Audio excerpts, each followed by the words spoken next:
Assalamualaikum and hi. Untuk sesi petang kita dekat TMGS sedang mengutiplah minyak masak terpakai yang dah diorang kumpul di tempat pengumpulan ni lah.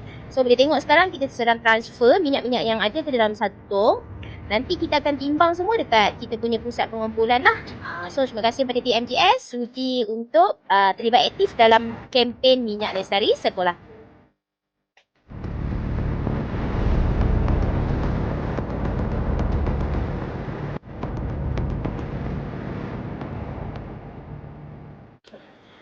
Okey, sekarang kita dah selesai dekat sana. Kita nak loading pula untuk masuk ke dalam kenderaan kita. So adalah berapa tong kat sini. Nanti kita akan kira lah. Okey, sekarang kita dah sampai ke pusat pengumpulan kita. Kita dah loading, unload semua tong ke dalam. Dan lepas ni kita akan buat untuk proses timbangan minyak-minyak terpakai. Terima kasih banyak kepada para pelajar.